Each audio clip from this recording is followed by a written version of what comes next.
So what if I told you that one of the best ways to improve your business is actually hidden inside your company's accident reports?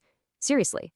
Today, we're going to dive into the UK's official guide on this, HSG 245, and show you how to turn something you might dread, investigating an incident, into a really powerful tool for your business. This quote right here, it just nails a huge mistake that so many businesses make. They see safety as a cost, another box they have to tick. But what this points out is that the real cost, the one that can absolutely hammer your profits and your reputation, is the accident you didn't see coming. All right, let's get real about what an accident actually costs. Because it's not just about what the insurance covers. The real damage, the stuff that hurts the most, often happens under the surface and comes straight out of your pocket. Let's just start with this absolutely massive number, 40 million. That is how many working days are lost every single year in the UK just from work-related injuries and ill health. I mean, just stop and think about that for a second. That's a staggering amount of lost productivity, skill, and talent. And all that lost time, well, it adds up to a staggering £2.5 billion a year for businesses. But here's the real kicker. For every single pound an insurance company pays out, studies show that the business itself can lose anywhere between 8 and 36 times that amount in hidden costs that aren't insured. We're talking about hiring temporary staff, production delays, legal fees. I mean, the list just goes on and on. So, to stop these costs, we have to make a pretty fundamental shift in how we even think about accidents. It's not about pointing fingers, it's about digging way, way deeper to find out what's really going on. Just think about it for a second. When there's an incident at work, a machine breaks, someone gets hurt, where does our mind immediately go?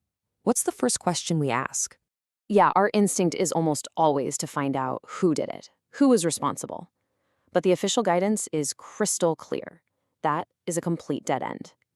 Blaming people doesn't just stop us from learning anything, it creates this culture of fear where no one wants to speak up. And that pretty much guarantees the real problems are just going to cause another accident down the line. So to get past the blame game, we've got to think in layers. Now, the first most obvious layer is what we call the immediate cause. This is the what that happened right there on the surface. For example, an employee slipped.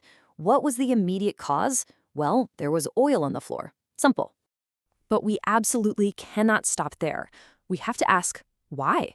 Why was there oil on the floor in the first place? And that question takes us a layer deeper, to the underlying cause. Maybe there were no clear rules for cleaning up spills, or the maintenance schedule was all over the place. These are the system failures that allowed that immediate hazard to even exist. And if we're brave enough to ask why just one more time, why were the procedures so bad? We finally get to it, the root cause. And 9 times out of 10, this is an organizational failure. It's a lack of commitment from management, poor training, not enough resources. This is the source from which all the other problems are growing. Okay, so that's the mindset we need, but how do you actually put it into practice? Well, the guide lays out a super clear 4-step playbook that any business, big or small, can use to get to those root causes. Here's the roadmap. It's pretty straightforward. First, you gather all the facts. Second, you analyze those facts to find the real causes. Third, you figure out what needs to change to fix it. And fourth, you create a solid plan to actually make it happen. Let's break that down a bit. Now, the difference between those first 2 steps is absolutely critical.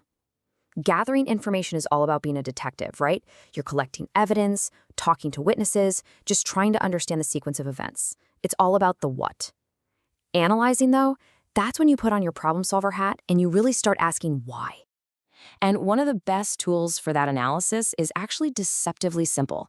It's called the 5 whys technique. You literally just keep asking why to drill down through all those layers we just talked about. Let's try it with a real case study from the guide about a wood machinist named Norman Brown who cut his hand. So let's walk through it. Norman's hand was cut. Okay. Why? Because it was in the danger zone. All right, why?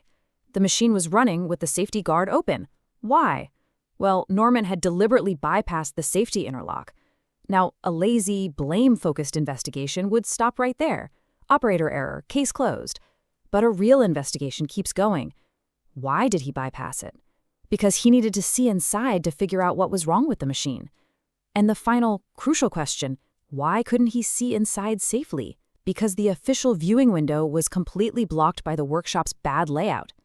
And just like that, The root cause shifts from operator error to a massive systemic failure in how the workplace was designed. See the difference? Finding that root cause feels like a huge breakthrough, and it is, but it's totally useless if you don't do anything with it. So the final steps are all about turning that insight into real, lasting change. This is where it all comes together.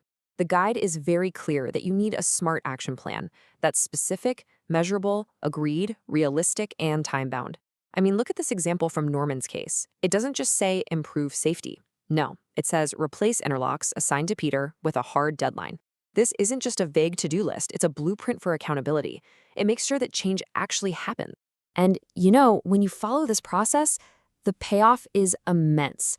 You're not just preventing that one accident from happening again, you're making your entire system stronger. Morale goes up because your team sees you actually care about their safety, and of course, you protect your bottom line from all those massive hidden costs. This isn't a chore. It's a strategic investment in the health of your business.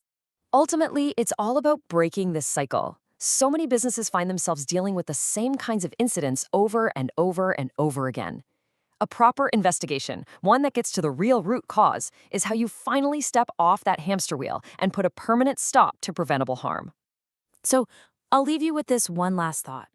A near miss isn't just a lucky break, it's a gift. It is a free lesson on how your system is failing, and it's delivered without the painful cost of an actual injury. So ask yourself, what was the last near miss in your workplace trying to tell you about your systems? Because the answer to that question, that's where your next great improvement begins.